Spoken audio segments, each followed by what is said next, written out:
ఫలించే జీవితం నీకుందా? ప్రభువు బిడ్డలమైన మన జీవితాల్లో మనము ఫలించే వారముగా ఉండాలి. ఎందుకంటే దేవుడు మనుషుల్ని సృష్టించిన తర్వాత ఆయన ఇచ్చినటువంటి ఆశీర్వాదం అదే. ఆయన ఏమన్నారంటే, మీరు ఫలించి అభివృద్ధి చెంది భూమిని నిండించి దానిని లోపరచుకొనుడి అన్నారు దేవుడు. దేవుడు ఏం చెప్పారు? ఫలించమని చెప్పారు. కానీ ఈరోజు మన జీవితాల్లో మనం ఫలించకుండా ఉండటానికి కారణాలు ఏంటి? అవి మనం గమనించాలి. ఆ కారణాలను మనం తెలుసుకున్నట్లయితే మనం ఫలించడానికి అవకాశం ఉంటుంది.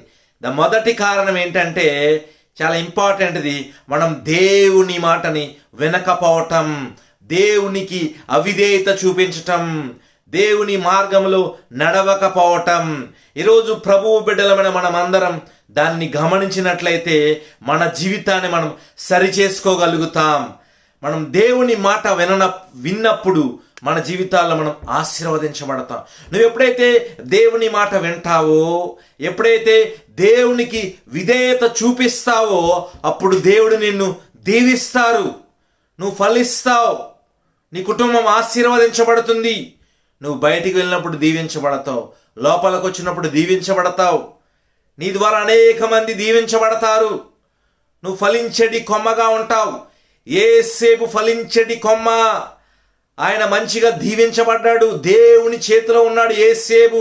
దేవుని మాట విన్నాడు యేసేపు. దేవుని మాట విని దేవునికి విధేయత చూపించాడు యేసేపు. అందుకే దేవుడు యేసేపుని దీవించారు. రాజు అంతటి వాడిగా ఆయన మార్చబడ్డాడు ఐగుప్తు దేశంలో. ఈరోజు నువ్వు కూడా దేవుని మాట విన్నట్లయితే దేవుడు నిన్ను దీవిస్తారు. నువ్వున్న ప్రదేశంలో నువ్వు దేవుని మాట విను. నువ్వున్న ప్రాంతంలో నువ్వు దేవునికి విధేయత చూపించినట్లయితే దేవుడు నిన్ను దీవిస్తారు. నువ్వు చేసే పనిలో న్యాయముగా ఉండు, యథార్థముగా జీవించు. దేవుడు నిన్ను ఆ ప్రాంతంలో దేవుడు నిన్ను దీవిస్తారు. నువ్వు ఫలిస్తావు. ఏ పని చేసినా నమ్మకముగా ఉండు, దేవుడు నిన్ను ఆశీర్వదిస్తారు. నువ్వు ఫలిస్తావు. ఎందుకంటే దేవుడు ఆకాశం నుంచి నరులను చూస్తారు. దేవుడు న్యాయముగా ఉన్న వారిని, ఆయన మాట వినే బిడ్డలను ఆయన ఆశీర్వదిస్తారు. ఆయన త్రోసివేసే దేవుడు ఏమాత్రము కాదు. ఎంతకాలం నా జీవితం నేను ఆశీర్వదించబడట్లేదే, నేను ఫలించట్లేదే అనుకుంటున్నావేమో. నువ్వు ఆలోచించుకో, నువ్వు ఎలా ఉన్నావు, నీ బ్రతుకు ఎలా ఉంది, నీ జీవితం ఎలా ఉంది. నువ్వు ఫలిస్తున్నావా?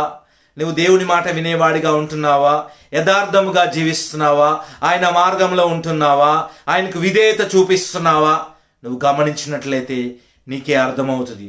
ఒకవేళ నువ్వు దేవుని మాట వినకపోతే ఇది అనుకూలమైన సమయం. సహోదరుడా, సహోదరి, దేవుడు నీతోనే మాట్లాడుతున్నారు. దేవుడు నిన్ను ఆశీర్వదించడానికి తలుపు యొద్దనే నించున్నారు, నీ యొద్దనే నించున్నారు. నువ్వు ఎక్కడున్నా సరే ఈ మాటలు వింటున్నావు కదా, నువ్వు జాగ్రత్తగా నువ్వు పరిశీలించుకో. నువ్వు దేవుని మాట వినని పక్షంలో నువ్వు సరి చేసుకొని దేవుని మాట విను. ఆయన వాక్యాన్ని చదువు, యథార్థంగా జీవించు, పరిశుద్ధుడిగా జీవించు, దేవుడిచ్చిన ఆజ్ఞలను పాటించు. దేవుడి నీ జీవితంలో నిన్ను ఫలించడి కొమ్మగా ఉంచుతారు. నువ్వు ఆశీర్వదించబడతావు. విధేయత కలిగి జీవించు, దేవునికి విధేయత కలిగి జీవించు. దేవుడు చేయమన్న పనులు చేయి, దేవుడు ఆజ్ఞాపించినవి చేయి. దేవునికి ఇష్టమైన పనులు చేయమాక వదిలేసేయి. అది నేను చేయకూడదు, అది దేవునికి నచ్చని పని, నేను చేయను అనాలను. అప్పుడు దేవుడు నిన్ను ఆశీర్వదిస్తారు. నువ్వు ఫలిస్తావు. నీ పనిలో నువ్వు ఫలిస్తావు, నువ్వు అభివృద్ధి చెందుతావు, నువ్వు ఆశీర్వదించబడతావు. అనేక మందికి ఆశీర్వాద కారణముగా దేవుడు నిన్ను మారుస్తారు. దేవుడికి స్తోత్రం. దేవుడి నామానికి మహిమ కలుగును గాక. ఆ విధంగా మన జీవితాల్లో దేవుడి మాట విని మనం ఫలిద్దాం, ఆశీర్వదించబడదాం. దేవుడు మనందరినీ దీవించి ఆశీర్వదించునుగాక. ఆమేన్.